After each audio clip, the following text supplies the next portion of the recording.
Dito sa Papa Dudut Stories, ikaw ay hindi nag-iisa.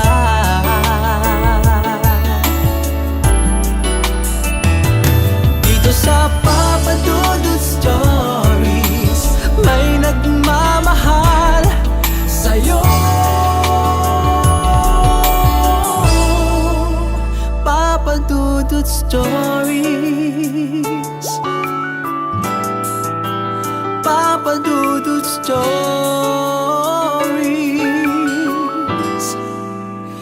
Papa Dudut Stories.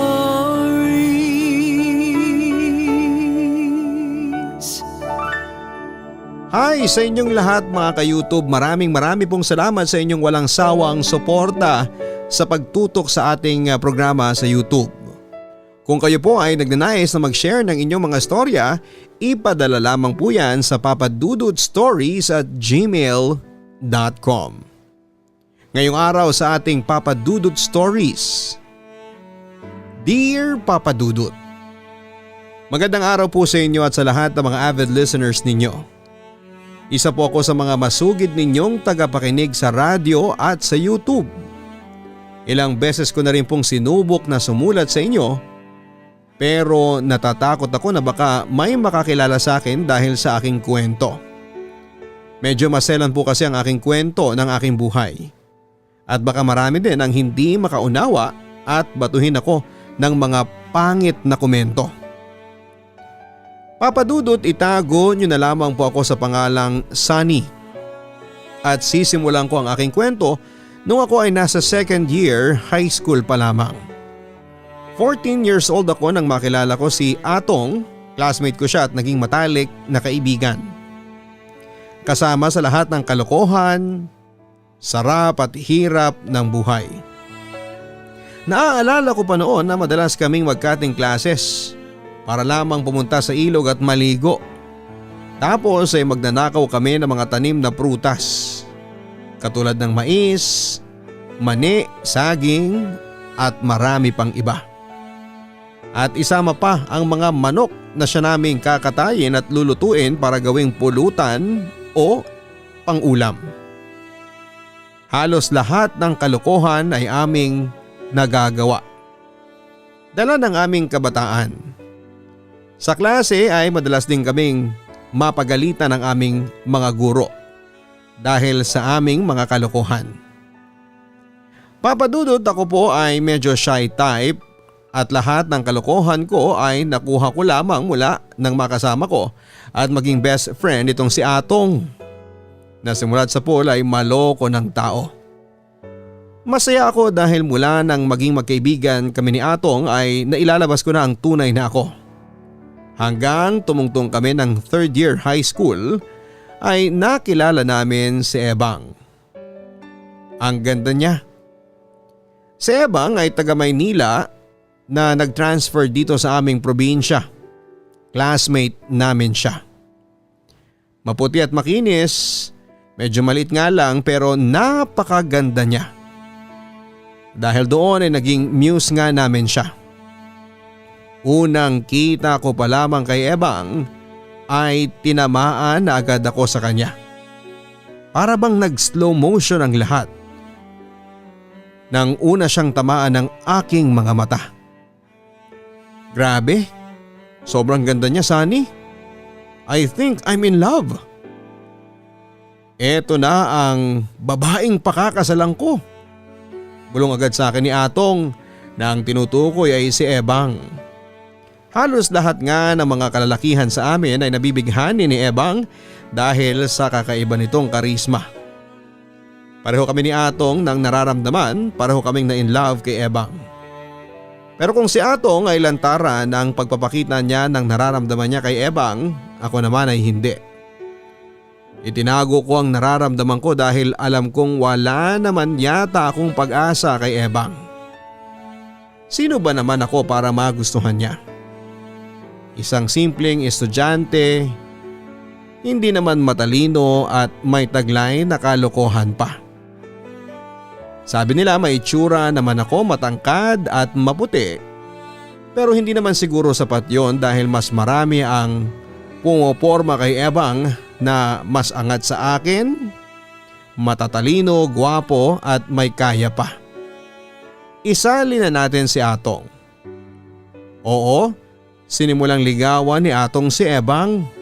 At ewan ko ba dahil sa dinami-dami ng manliligaw ni Ebang na mas matatalino, gwapo at may kaya ay si Atong pa ang kanyang sinagot at nagustuhan. May itsura din naman si Atong. Matangkad din ito at moreno. Pero kasi maloko siya. At hindi rin naman matalino, isa pa ay pareho din kami ni Atong na puro magsasaka ang mga magulang. Siguro ay dahil masayang kasama si Atong, Papa Dudut. Madalas nga ay kasama namin si Ebang. Dapat ay mawala na ang pagkakagusto ko kay Ebang dahil girlfriend na siya ni Atong. Pero kabaligtaran ang nangyari dahil lalo lang tumindi ang pagkakagusto ko dito. Dahil nga mas madalas na namin siyang kasama ni Atong ay mas lalo ko pang nakilala si Ebang. Kahit napakaganda niya ay wala itong arte sa katawan. Down to earth at masayahin. Mas lalo ko siyang minahal dahil hindi siya basta-basta nabubulag sa mga gwapo, mayayaman at matatalino. Para sa kanya kung saan siya masaya at malapit sa puso niya ay doon siya. At dahil nga doon ay lalong lumalim ang pagmamahalan ni Atong at ni Ebang, kaya bago kami mag 4th year high school ay nabuntis ni Atong si Ebang sa edad nilang 15. At dahil doon ay nahinto na nga ng pag-aaral ang dalawa. Sa tindi ng disappointment ng mga magulang ni Ebang sa kanya ay pinalayas ito at dahil doon ay walang nagawa si Ebang at si Atong kundi ang magsama sa murang edad at magtrabaho. Pagsasakang naging trabaho ni Atong at sumasama ito sa tatay niya sa bukid. Si Ebang naman ay sa bahay hanggang sa maipanganak niya ang una nilang anak. Papadudot nakatapos ako ng high school at tinulungan ako ng ate ko na nakapangasawa ng foreigner na makapag-college. Sa Maynila ako nagpatuloy ng aking kolehiyo. Doon ay mas pinagbuti ko ang aking pag-aaral, nagsumikap ako para walang masabi sa akin ang aking ate. Hanggang sa nakilala ko ang aking propesora na si Miss Talian.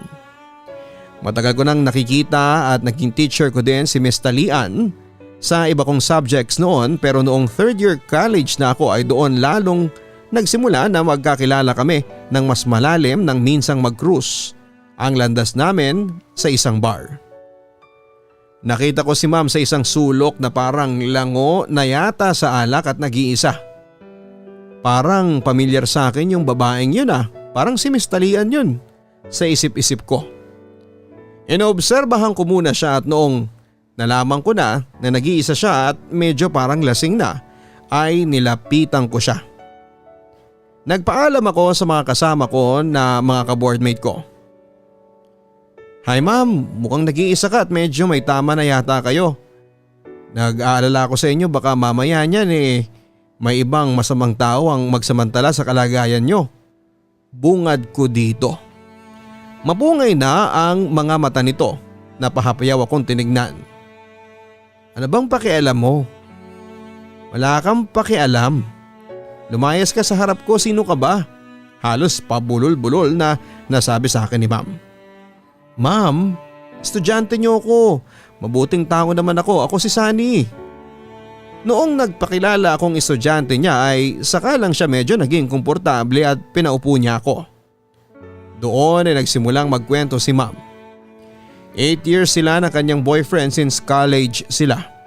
Lahat daw ay binigay niya pero pinagpalit siya sa kakilala palang babae. At mas lalong piniling pakasalan yon at itinapon ang 8 years nilang pinaghirapang buuin na mga pangarap na unti-unting tinupad at ngayon nga kung kailan nasa rurok na sila ng kanilang mga pinapangarap noon, saka naman itatapon lang at ibabasura dahil lang sa nakilalang bagong babae. Umiyak pa siya ng umiyak at dahil doon ay uminom pa ito ng uminom. Hindi ko na iniwan si ma'am at dinamayan ko siya. At dahil nga hindi ko alam kung saan ito ihahatid ay isinama ko ito sa bahay ko dahil may sasakyan naman ang kasama ko. Papadudot isa lang ang kama ko na single size. No choice ako, sabi ko kay ma'am ay tabi na lamang kami at huwag siyang magagalit. Halos hindi na nga makausap si ma'am at lango na sa alak. Kaya naman wala na rin siyang pakialam. Wala naman pong nangyari sa amin kahit pa natutokso ako dahil maganda rin naman si ma'am. Matangkat ito, morena, makinis at sexy naman. Kahit pa paano ay nanalo naman ang anghel sa utak ko na wag siyang pakialamanan dahil teacher ko siya na dapat kong igalang. Kinaumagahan ay pinakain ko si ma'am ng almusal, pinaligo at pinahiram ng damit, pati underwear kasi amoy alak siya. Nagpasalamat siya sa akin at nahihiya pa nga siya. Kung ano man ang nangyari kagabi ay hanggang doon na lang at sana ay hindi ko maikwento pa sa iba. Nangako naman ako na walang makakaalam kundi kami lang. Papadudot after ng pangyayaring yon. Sa tuwing magtuturo si Miss Talian sa amin ay hindi ko may paliwanag ang sarili ko na parang gusto ko na yata siya. Dahil doon ay madalas natitigan ko si Miss Talian. At madalas nga na magkatinginan kami at alam kong pareho kaming parang nagkakahiyaan. Hanggang isang araw na walang pasok tanghali na ay tulog pa ako. Sunod-sunod ang katok sa pintuan ko at medyo naiinis pa nga ako na bumangon. Nakahubad pa ako. Nakaboxer pa lang. Papungas-pungas pa ako noon nung nagulat ako nang mapagbuksan ko si Miss Talian. Nanlaki ang mga mata ko at nagulat ako. Nagulantang naman agad ako at dali-daling inayos ang malit kong kwarto. Pinaupo ko siya at dali-dali muna akong nag-toothbrush at naghilamos. Nandun daw siya para isoli ang hiniram niyang t-shirt at brief. Medyo nagkatawanan pa nga kami tapos ay nilabas niya ang binili niyang take out na pagkain. Ang sabi niya ay kainin daw namin yon. Papadudot kakaibang saya ang naramdaman ko noon. I think I'm in love. In love ako kay ma'am. Si ma'am ay mas matanda sa akin ng 9 years. Pero hindi naman halata sa mukha ni ma'am ang kanyang edad, para lang siyang kaedad ko kung titignan. Papadudot mula noon ay kakaibang pagkakaibigan ang nabuo sa amin ni ma'am. Pero sa amin lang dalawa yon. Kapag nasa school kami ay nag-pretend kami na hindi close at hindi nagpapansinan. Mula noon ay madalas kaming magkita sa boarding house ko o kaya ay namamasyal kami at lumalabas. Salamat Sunny ha, dahil sa iyo hindi ko na masyadong nararamdaman yung lungkot. Masaya ako na nakilala kita ng mas malalim, higit sa pagiging estudyante ko. Okay lang yun ma'am, ako din naman masaya dahil yung teacher ko kaibigan ko. Nakangiti kong sagot dito. Pasalamat na lang ako at wala kang GF, kung nagkataon baka lagi niya akong pinagseselosan. Natawa na lamang ako sa mga sinabi ni ma'am. At kahit nga nagugustuhan ko si ma'am ay pinipigilan ko ang sarili ko. Dahil gusto kong mag-focus sa pag-aaral. Nahiya kasi ako sa ate ko. Naikwento ko nga si Atong na best friend ko kung paano nasira ang pag-aaral nila dahil sa tinatawag na pag-ibig o madalas na yon ang nagiging inspirasyon ko pag nagsisimula akong magkagusto sa isang babae. Iniisip ko na baka matulad ako kay Atong at kay Ebang. Balita ko ay sobrang hirap ng buhay nila ngayon. Ang dating napakagandang si Ebang ay losyang na kakaalaga sa nadagdagan nilang mga anak. Si Atong ang huli kong kita ay sobrang sunog na ang balat dahil sa bilad sa araw at pagsasaka. Kung hindi sana nila pinairal ang bugso ng kanilang mga damdamin, edi sana ay nag-aaral pa rin silang pareho. Papadudot minsan ay isinama ako ni ma'am sa isang birthday party ng kanyang kababata sa kanila sa Bulacan.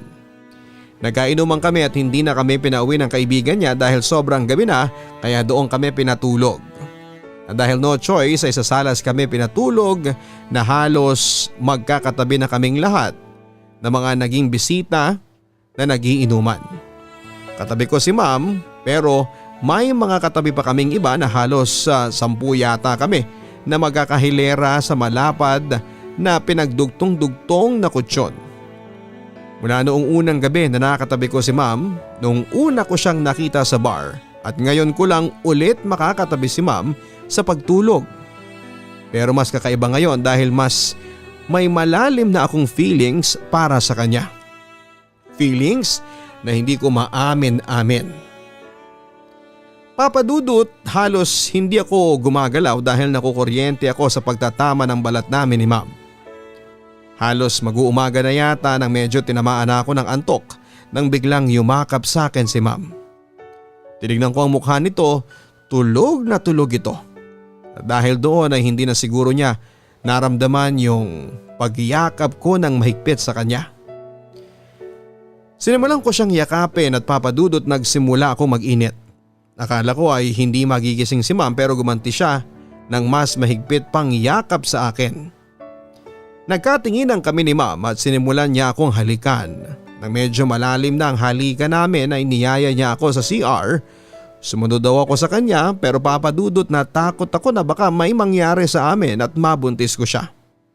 Natakot ako at sinabi kong huwag. Bigla akong naalala na naman si Atong at si Ebang. At ang galit ng ate ko kung sakaling hindi ako makapagtatapos at makabuntis ako. Kaya nagawa kong mapigilan ang nararamdaman kong init. Pero hindi ko alam na dahil pala doon ay magsisimulang magbago sa akin si Ma'am. Naging tahimik siya mula nang nakauwi kami ng Maynila at hindi na rin siya nagpupunta sa bahay ko. Kaya minsan ay palihim ko siyang kinakausap after ng klase namin. Ma'am, bakit hindi ka na nagpupunta sa bahay? Namimiss na kita eh. Tinignan lang ako ng masama ni Ma'am. Pwede ba Sunny, marami pa akong gagawin eh. Pero Ma'am, hindi ko alam kung bakit ka nagkakaganyan sa akin. Ano bang nagawa kong mali? Dahil lang ba sa isang malakas na sampalang pinakawalan ni Ma'am sa akin na kinagulat ko? Lumabas ka na Sunny, pagtataboy sa akin ni Ma'am. Ma'am please naman oh. Nahihirapan na ako, hindi ko na alam kung ano bang nangyayari. Hanggat hindi ka nangangako na pupuntahan mo ko, hindi kita tatantanan na sundan at kausapin dito sa school. Napilit ko nga si Ma'am na mangakong mag-uusap kami mamayang gabi sa bahay ko. Papadudot kinausap ako ni Ma'am at ang sabi niya ay matagal na niya akong gusto pero pinipigilan lamang niya ang kanyang sarili dahil alam niyang mali. Pero yung nangyari sa Bulacan na pagtatanggi ko sa kanya ay lalong mas masakit na impact sa kanya na parang ako pa ang nag-reject sa kanya. Ang sabi ko ay natakot lamang ako dahil ayokong matulad sa iba. Ang sabi niya duwag daw ako, bakla, dahil doon ay parang nasaling ang pagkalalaki ko. At doon nga ay may nangyari sa amin papadudot. Walang paglagyan ng sarap sa pakaramdam na makasama mo ang babaeng pinakamamahal mo. Pagkatapos ng gabing yon ay madaming beses pang naulit ang lahat. At para nga makasiguro ay gumagamit kami ng proteksyon papadudot. Sa awa ng Diyos ay nakatapos po ako ng college at naging official na rin na kami ni Ma'am Talian. Tatawagan na lang natin sa pangalang Betcha ay hindi niya tunay na pangalan. Mahal ko si Betcha ay kahit mas matanda siya ng 9 years sa akin.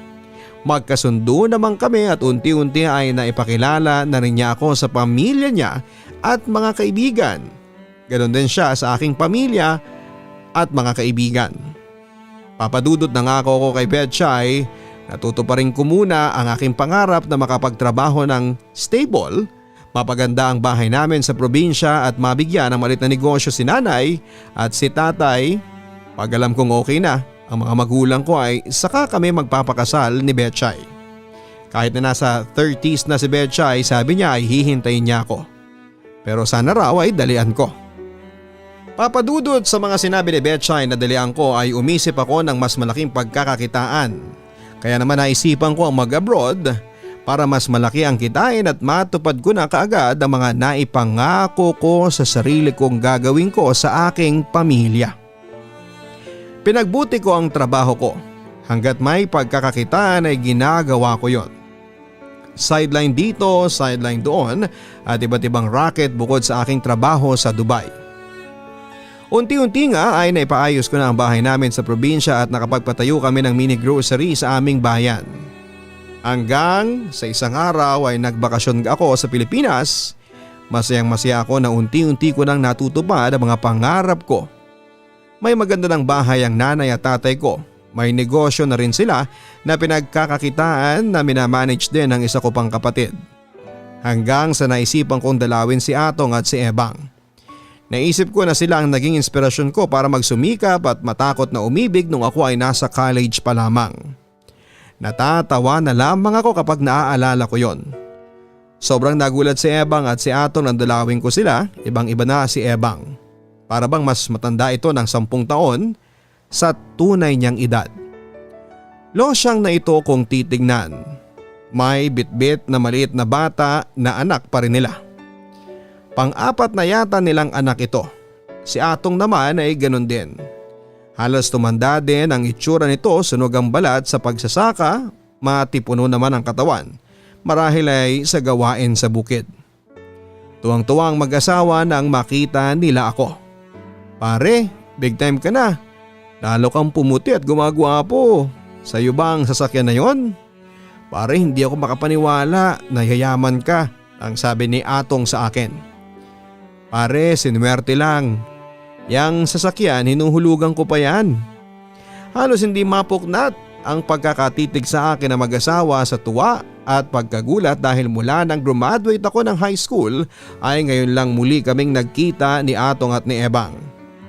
Inasikaso agad ako ng mag-asawa at naglabas agad ng tuba si Atong.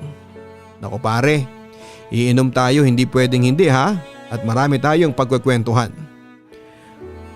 Tuwang pag-aasikaso sa akin ni Atong. Ebang, tawagin mo nga yung panganay mo at pabilhin mo sa kanto ng pulutan namin.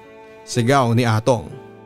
Papadudod pagkakita ko sa panganay na anak ni Atong at ni Ebang ay nagulat ako dahil may dalaga na pala sila. Isang napakagandang dalaga.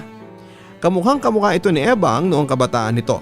Maputing bata at makinis, maganda, at ang pinagkaiba nga lang ay matangkad ito. Marahil ay kay Atong niya naman ang pagiging malaking bulas. Sa pagkatama ng aming paningin, niniknik ang anak na panganay ni Atong. Hindi ko mawari pero parang naulit lang ang una kong naramdaman.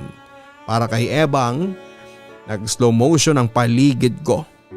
Kay Ebang ko noon unang naramdaman ang tinatawag na puppy love na hindi naman nagkaroon ng katuparan. Pero ewan ko ba kung bakit sa anak nila ay parang nakuryente na naman ang aking puso. Tumago sa puso ko ang mga tingin ni Niknik sa akin. Bigla ay tumibok ng mabilis ang aking puso. Pare, may dalaga ka na pala. Iba talaga pag maagap. Ako hanggang ngayon wala pa ring asawa at anak. Kunwari bulalas ko na nakatitig sa anak nila. Oo nga pare, 14 pa lang yan pero marami nang umaaligid. Ako pare, palagi nga namin niyang pinapayuhan kung ayaw niyang mapagaya sa amin ng nanay niya. Ito kami ngayon naghihirap. Hindi naman nakapagtataka na marami na agad ang umaaligid sa anak ninyo. Dahil napakaganda. 14 lang siya pero mukha na itong dalagang dalaga kung tingnan. Sa kabilang banda naman papadudod ay madalas na ang pag-aaway namin ni Betchay. Papadudod sa edad kong 30 plus ay halos natupad ko na ang mga pangarap ko sa aking pamilya. Halos nagsasama na rin kami ni Betchay dahil tuwing nagbabakasyon ako sa Pilipinas ay magkasama na kami sa bahay. Kasal. Yun ang palagi niyang hinihingi sa akin dahil malapit na siyang mag-40. Ilang beses na rin kaming nagbalak na magkaanak pero hindi kami makabuo. At dahil siguro doon ay nagsimula ang insecurity ni Betchay. Hindi ko rin alam papadudod pero sa totoo lang ay parang mula nang hindi kami makabuo ni Betchay ng baby ay parang nagbago ang isip ko na pakasalan siya. Hindi ko alam pero nagsimula akong mag-alibay tuwing iginigiit niya ang salitang kasal sa amin. Oo, mahal ko si Betchay pero nagbago ang pananaw ko sa salitang kasal. Papadudot lumipas pa ang ilang pang taon, nagkaroon na rin ako ng sarili kong negosyo dito sa Maynila, nag-franchise ako at nagstay na dito sa Pilipinas. Muli ay naisipan kong dalawin si Atong at Bebang. Naisipan ko silang dalawin na may kasamang excitement dahil sa anak nila ang si Niknik. Hindi ko alam pero gustong gusto kong makita si Niknik. Pero nabigo ako dahil hindi ko ito nakita. Ang kwento nila ay nag-working student ito para makapagtapos ng pag-aaral. After ng klase ay diretso daw ito ay sa trabaho na sa Kabayanan. Sabi ko ay napakasipag na bata naman.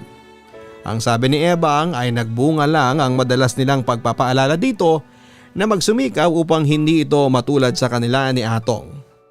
Sa katunayan nga daw ay palagi nila akong kinikwento kay Niknik kung paano akong nagsumikap na makapagtapos ng pag-aaral at abutin ang mga pangarap sa buhay. Natuwa naman ako doon at medyo kinilig pa nga Papadudot at hindi ko alam pero sabik talaga akong makita si Niknik. At talagang pinuntahan ko at inabangan ko siya na makatapos sa kanyang trabaho sa bayan at kunwari ay hindi sinasadyang nakita ko siya sa daanan na pauwi na. Hinintuan ko siya ng aking sasakyan at pinasakay. Agad naman niya akong nakilala. Grabe Papadudot. Dalaga na si Niknik. Kung di ako nagkakamali ay 18 or 19 years old na ito. Lalo itong gumanda at lalo akong na-inlove. Galing ako dyan sa grocery ng nanay at tatay ko tapos nakita kita. Kunwari ay sabi ko kay Niknik. Halatang nahihiya sa akin si Niknik.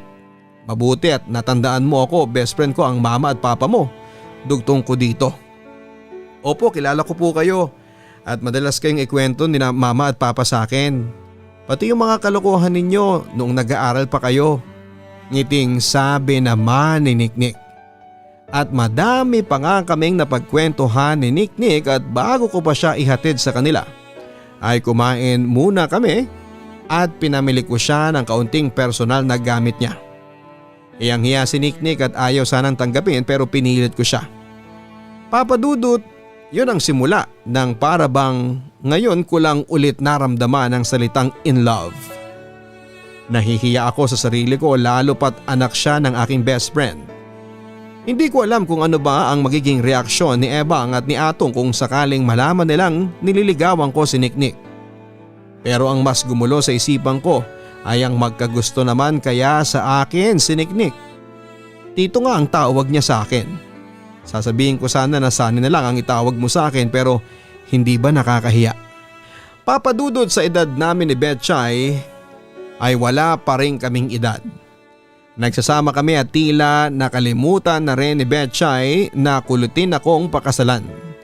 Nakalimutan o sadyang kinalimutan na lamang para wala ng away. Ang mahalaga ay masaya naman kami na magkasama. Papadudot lumipas pa ang ilang pang taon at nakatanggap ako ng sulat. Sulat na galing kay Niknik. Hindi pa po kasi uso noon ang cellphone at ang sabi niya ay tapos na siya sa college.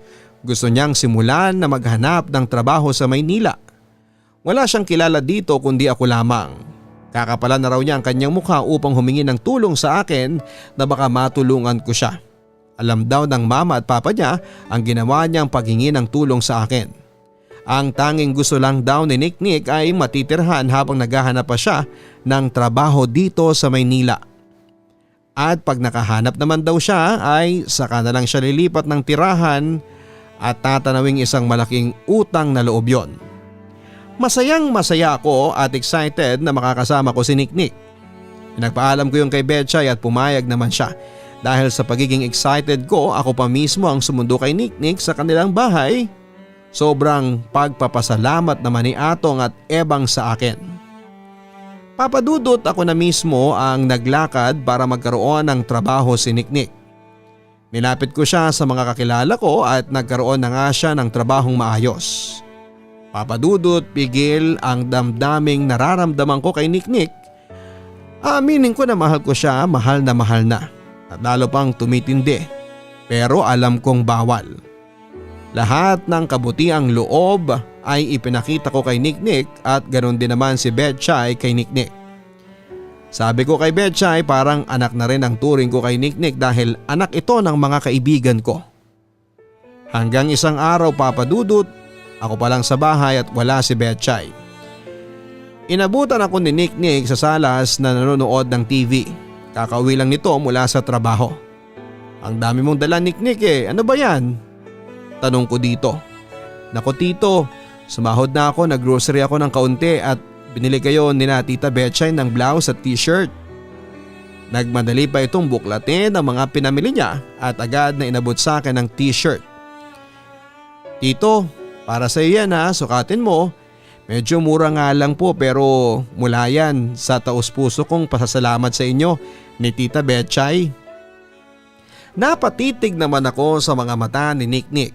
Napakaganda talaga niya at hindi ko mapigilan na mahalin siya. Ano ka bang bata ka? Huwag mong alalahanin yon. Mabait ka rin naman kaya dapat na pagpalaing ka rin. Sagot ko naman dito pero hindi ko ini-expect ang sumunod na ginawa ni Niknik. Tumabi ito sa akin sa sofa, Papa Dudut, at niyakap ako. Tito, sobrang marami pong salamat talaga. Napakabait mo sa akin at sobrang na-appreciate ko po lahat ng kabutihan niyo sa akin. Papa Dudut, sa pagkakayakap sa akin ni Niknik ay sobra akong nanginig. Tinugunan ko ang yakap niya at sinabi kong masaya akong makatulong dahil hindi na siya iba sa akin. Hinintay kong kumala sa pagkakayakap sa akin si Niknik pero naramdaman kong lalo lang itong yumakap ng mahigpit sa akin. Papa Dudut, nakaramdam ako ng kakaiba sa mga yakap ni Niknik. Lalo at hindi na ito kumibo pa. At nang kumalas nga ito sa akin ay mas lalo pa akong nagulat sa ginawa niya. Hinalikan niya ako sa labi. Isang mabilis na smack. Nagkatitigang kami at bago pa ang lahat ay narinig na namin ang boses ni Betchay na kinakausap ang aso namin na nakakulong sa labas ng bahay. Agad kaming naglayon ni Niknik at nagkunwaring nag-uusap ng magkalayo. Papa Dudut, pagkatapos ng tagpong yon ay parang nagkailangan na kami ni Niknik. Gustong gusto kong gumawa ng moves pero ang iniisip ko ay si Atong at si Ebang. Ang mga kaibigan ko pangalawa ay si Betchay. Marami ang aking masasagasaan kung sakali man na gumawa ako ng kilos. Pero Papa Dudut, pagkakataon na rin siguro ang nagudyok sa amin ni Niknik nang minsan na ikausapin ako ni Niknik at nagpaalam na ito sa akin na lilipat na ng tirahan. Sapat na raw ang pera niya para bumukod at muli siyang nagpasalamat sa lahat. Sabi ko ay hindi niya kailangang umalis. Mas masaya ang bahay kung nandun lamang siya. Mas makakaipon ka ako siya at mas matutulungan niya ang mama at papa niya sa pagpapaaral sa mga kapatid niya kung doon lamang siya dahil mas makakatipid siya sa upa ng bahay at sa pagkain. Total kako ay wala namang kaming anak ni Betchay. Tatanggi pa sana si Niknik pero agad kong binara ito. Niknik, mas magtatampo ako at sasama ang loob ko kapag umalis ka. Gusto kong dito ka lang. Masaya ako na dito ka lang. Ang sabi ko dito. Pero tito kasi magpapaliwanag pa sana si Niknik pero sinabihan ko siyang wala nang pero ha. Dito ka lang. Lalakad na sana ako para umalis nang bigla akong yakapin ni Niknik sa aking likuran. Nagulat ako ng sobra. Tito, salamat po talaga. Napakabait niyo talaga sa akin. Papa Dudut, doon ay hindi ko na napigilan ang aking sarili sa pagkakataong yon. Sa higpit ng pagkakayakap sa akin ni Niknik sa aking likuran ay hinarap ko ito at hinalikan sa labi. Maalab na halik at nalunod na nga ito. Sa aking nararamdaman si Niknik ay nagparaya lang at gumanti din ng halik sa akin. Papa Dudut, nakakahiyamang aminin pero may nangyari sa amin. Walang pagsisisi na ibinigay sa akin ni Niknik ang kanyang pagkababae. Pagkatapos noon ay inamin ko sa kanyang matagal ko na siyang nagugustuhan. Una ko pa lamang siyang masilayan noong 14 years old pa lamang siya. At hindi na yon namatay sa puso ko. Alam kong mali at alam ng Diyos kung paano kong pinigilan ang lahat pero tao lang din naman ako na nagmamahal. Pero inamin din sa akin ni Niknik na pareho lang kami ng nararamdaman. Nung una rin niya akong makita noong 14 years old lamang siya ay nagka-crush na rin daw siya sa akin. Hindi nga daw siya makapaniwala na kaedad ako ng mama at papa niya kasi mas bata akong tingnan sa tunay kong edad. At hindi rin niyo namatay ang nararamdaman niya para sa akin. At lalo pang tumindi nang makasama niya ako sa bahay. Papa Dudut, alam kong mali pero nagsimula kami magkaroon ng lihim na relasyon ni Niknik. Pag nasa eskwelahan si Betchay At may pagkakataon kaming dalawa sa bahay ni Niknik ay masaya naming nagagawa ang mga bagay na makapagpapaligaya sa amin. Ang maging sweet, maglambingan, magyakapan, magharutan at kung may pagkakataon ay namamasyal kami at lumalabas na kami lang. Madalas din na may nangyayari sa aming dalawa. Hanggang sa dumating nga ang pagkakataon na nabuntis ko si Niknik. Papadudod sa totoo lang ay nang malaman ko na buntis na si Niknik, imbes na mag-worry ako, ay abot langit ang katuwaan ko. Para akong nanalo sa loto na tuwang-tuwa at talon ng talon dahil sobrang tagal ko nang hinahangad na magkaanak. Natupad yon sa katauhan ni Niknik. Hindi alam ni Niknik kung magiging masaya siya o hindi. Ang sabi niya ay paano si Tita Betchay. Paano siya, ano ang magiging sitwasyon naming tatlo. Nahihiya siya at nakukonsensya dahil napakabait din daw ni Tita Betchay niya sa kanya. Papadudot na buo ang aming desisyon. Pinag-resign ko sa trabaho si Niknik at pinauwi ko na muna siya sa kanila. Pero bago siya umalis ay kinausap muna ni Niknik si Betchay at nagpaalam ito at nagpasalamat sa lahat ng mga tulong na naibigay niya sa kanya. Sa pagiging mabait nito sa kanya. At nagsorry din ito sa lahat ng kasalanan niya dito. Nagtaka naman si Betchay at ang sabi ni Betchay, ano raw ba ang kasalanan nito sa kanya? Wala naman at nag-alibay na lamang ito na baka minsan ay may nagagawa siyang maliit na pagkakamali. Papadudot 1 linggo nang wala sa bahay si Niknik nang magkaroon na ako ng lakas ng loob. Handa na akong magpakatotoo at aminin kay Betchay ang lahat. Bago kami matulog sa kwarto ay inamin ko na ang lahat kay Betchay. Walang kulang, walang labis. Alam kong napakasakit nito para kay Betchay pero wala akong magagawa, mahal ko si Niknik at siya ang gusto kong pakasalan. Akala ko ay magwawala sa galit si Betchay pero tumingin lamang ito sa aking mga mata na may luha. Sabay ngiti ng matipid. Sunny, 18 years ang naging relasyon natin, alam mo ba yon? Umiiyak na sabi ni Betchay. Naaalala mo ba nung una tayong magkakilala sa bar? Ikaw ang sumagip sa akin sa matinding kalungkutan ko at sa una kong nakarelasyon, kung wala ka siguro that time ay masisiraan na ako ng bait ng mga panahon na yon. Napakahina ako upang harapin ang mga ganong bagay na uri ng kalungkutan at pagkabigo. Akala ko nung mag-abroad ka noon ay makakahanap ka na ng iba. Yung bata at kaedad mo lang pero still nagstay ka. Dahil doon ay lalo kitang minahal at natakot ako mawala ka sa buhay ko, Sunny. Kaya lang gusto ko na napakasalan mo ko. Gusto ko akin ka lang. Pero nang lagi na nating pinagtatalunan ng kasal, naisip ko na bakit nga ba kita pipilitin na pakasalan ako. Kaya humiling ako sa Diyos na kung ikaw na mismo ang magpo-propose sa akin ng kasal, ibig sabihin ikaw ang habang buhay na makakasama ko. Pero hanggat hindi mo ako pinapakasalan, maghihintay ako sa walang kasiguraduhan. Nilagay ko rin sa utak ko na baka isang araw ay makahanap ka ng iba. Pero nandun pa rin ang pag-asang baka isang araw ay mag-propose ka sa akin ng bigla ng kasal. Impit ang iyak ni Betchay. Sa totoo lang, papadudot ay naiyak na rin ako. Alam kong sobrang sakit ng nararamdaman ni Betchay. Tumagos yon sa dibdib ko. Awang-awa ako dito pero mahal ko si Niknik at may kasama ng responsibilidad yon dahil magkakaanak na kami ni Niknik.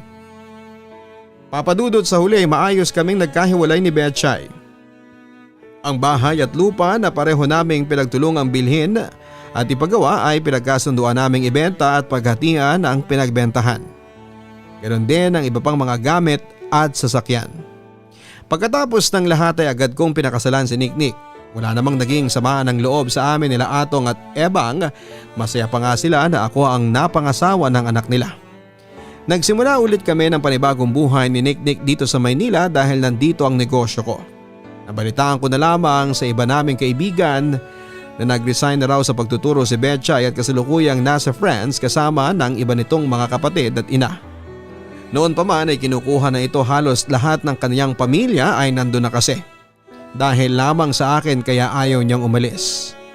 Sa ngayon Papa Dudut ay masaya kaming nagsasama ng aking asawa na si Niknik kasama ng 3 naming mga anak. Sana po ay mapiling basahin ang aking kwento. Marami pong salamat at lubos na gumagalang, Sunny.